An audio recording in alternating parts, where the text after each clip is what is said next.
So ayan, dito naman po ako mga kabayan ko. Welcome po kayo sa aking YouTube channel, Randy Channel. Luzon, Visayas, Mindanao. Maging sa abroad, mga OFW natin dyan. Nagtatrabaho para sa kanilang pamilya. Ay ingat-ingat kayo lagi. Dahil siyempre nag-iisa lang kayo dyan sa inyong ginagawang trabaho. Ingat lang kayo sa inyong mga amo. Okay?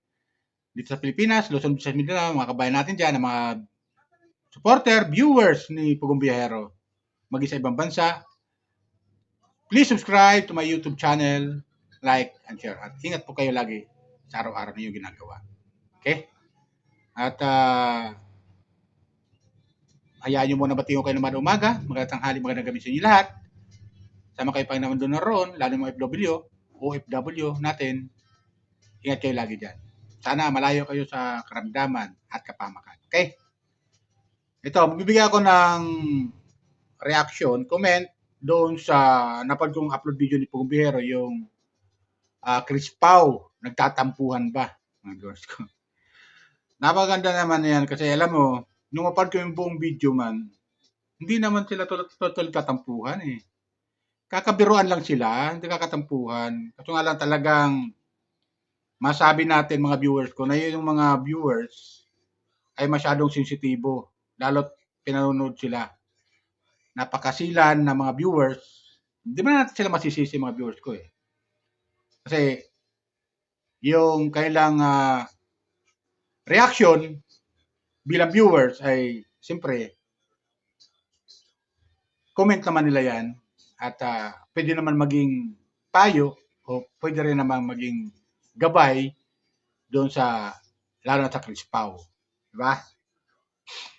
So, kasi may nabasa ulit sa comment section nung dito, hello po Sir Paul, hanga ako sa mga pagtulong mo pero ang dali mo naman mapikon. Kitang-kita sa ginawa mo kay Krishna, malakas ang paghataw mo sa kanya. Nasa media pa naman kayo. Isa pa, dapat ikaw ang mahabang pasensya sa inyong mga kasama sa buhay.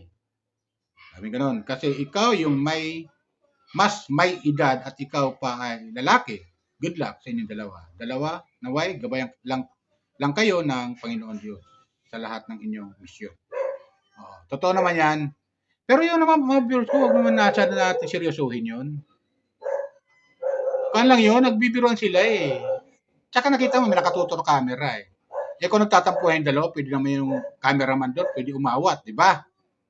Yan lang sa akin. Kaya, huwag natin seryosohin. Alam kong, comment nyo yan, reaction nyo yan, comment nyo dito sa kanila, sa Chris Pau. Pero, huwag mo natin masyadong seryosohin kasi, siyempre, nasa stage sila ng, tawag dito, nasa stage sila ng pagliligawan. Tanda natin, di pa sinasagot ni Chris na si Sir Paul. Pero di natin alam, baka behind the scenes, sila na nga. Eh, kung magkaroon man sa February 14, malaman natin kasagutan, eh, kung ano na yung formality na lang yun, mga viewers ko. Di ba ganun yan, mga viewers ko? Formality na lang yun. Kaya, yung mga ganyan, hindi masyado seryoso. Kala ko nga, totoo eh. Eh, kita ko naman, yung buong video, nagbibiruan. Naglalambingan naman yung dalawa, kakatawanan. So, walang kanyon.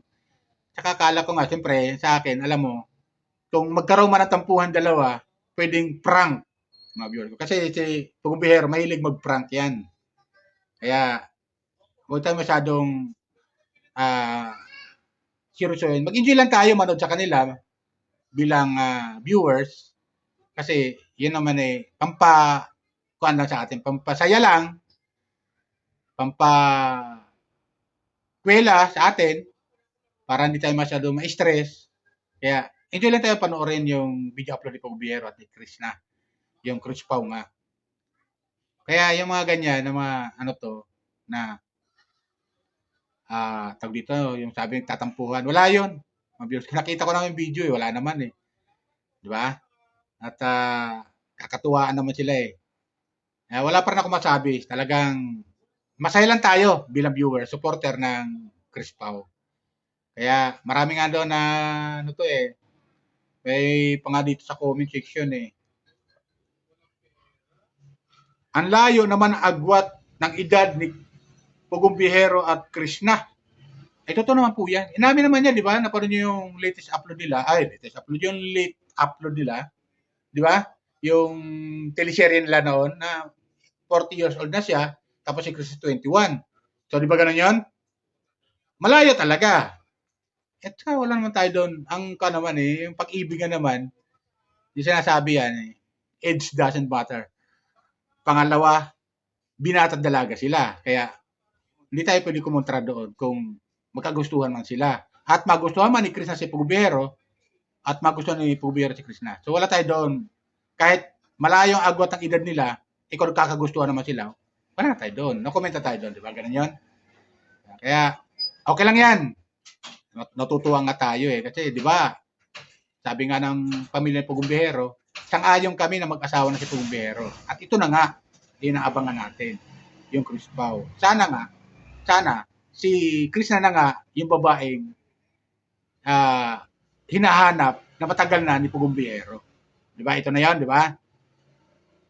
Tapos si Chris na, siyempre, siya na yung lalaki na hinahanap. Siya naman doon sa lugar nila na mga wala rin, papangasawa niya, manliligaw sa mga wala rin, ultimo rin, katulad nila na hirap na sa buhay, samantala nito kay Pugumbihero, kana siya. Masabi natin stable siya. Bakit? Kaya na siyang buhay ni Pugumbihero. At kung magkaroon man siya ng anak, sila ng anak, kaya ng pagsilbi, yung gampanan ni Pugumbihero ang responsibilidad sa kanyang pamilya. Kasi nga, si Pugumbihero ay kahit paano may mga negosyo na at may mga ari-arian na. Samantala yung iba dyan na, halimbawa, may manliligaw kay Chris na iba na nagsisimula pa lang, talagang mabuti kung parang nagsisimula, magtagumpay ka agad. Lalo-lalo kung matsambahan mo pa yung lalaking tamad. Di ba? Matsambahan pa ni Chris yung lalaking tamad, wala na. Hindi puro away ang gagawin. Tapos magkakaanak pa sila, magugutom pamilya nila. Samantala kay Pugumbihero, hindi na magugutom pamilya ni Krishna. Di ba ganun yan? Hindi magugutom. Hindi magugutom si Krishna at kung magkaroon man sila ng anak, hindi sila magugutom. Dahil mayroon ng kakayahan si Pugumbihero na buhay ng kanyang magiging pamilya. Di ba? Kaya marami talaga, kung makikita mo sa comment section, halos lahat butong-buto sa Chris Pao. Pero pa nga doon talagang stress reliever kayo sa amin dito sa Dubai. Sa Dubai. Stress reliever kayo sa aming mga OFW. Ito yan, di ba? Siyempre, simula nung dumating nga si Krishna, nagkaroon ng buhay ang Pugumbihero. Ibig sabihin, hindi katulad dati na mga upload ni Pugumbihero sa pagbimisyon, minsan sila-sila lang, tapos minsan may mga emotional, lalo kung nagkikwento ng buhay yung kailang beneficiary, so nalulungkot tayo, di ba ganun yun? Pero dito, masaya na yung pagbimisyon nila Pugumbihero, lalo-lalo kung kasama nila si Krishna. At hindi lang si Krishna si Pugumbihero masaya, maging yung grupo, yung team mismo, masaya rin. Di ba, mga viewers ko? Di ba ganun yung sitwasyon nila ngayon? Nakakatuwa yung sandali po So yan na sa akin sa mga viewers ko. Tuloy na support sa Pugumbihero team. At huwag tayo susuko na sumuporta sa kanila sa panonood ng mga video upload nila. Huwag natin masyadong pansinin yung yung upload ni Pugumbihero na may tampuhan. Siyempre, gulat tayo Kala natin totoo Kahit ako, nung mapanood ko, yung ibig sabihin, yung thumbnail pa lang, lalo ako napaklik din ako dahil akala ko totoo, pero nakakapanghinay naman kung magkaroon ng tampuhan dalawa, nag-uumpisa pa lang sila di ba? So, huwag natin masyadong seryosohin. Talagang ganun lang talaga. Ito pa naman si Pugumbihero, may hilig mag-prank. Kaya basta maniniwala. Di ba? So, tama lang mag-enjoy tayo. Kita naman natin yung buong video Masaya naman sila. Tatawanan pa nga So, di ba? At yun lang, yung pagkatapik ng kamay ni Pugumbihero sa kamay ni Krishna, totoo nga naman, napalaki. Pero wala yun. mga viewers ko, sumang-ayon naman kamay ni Krishna sumabay din naman na matapik ni Pugubiyero. Gano'n naman yan, hindi sila maglambingan. Talagang super sweet talaga. Kaya tuloy suportahan natin sa Chris Pao. Siyempre, may mga di natin masisisi yung mga ibang viewers na meron talaga mga sensitive sila sa mga ganung bagay. At lalo at kung babae, ay lang na ay naagrabyado yung kapwa nila babae. 'Di ba?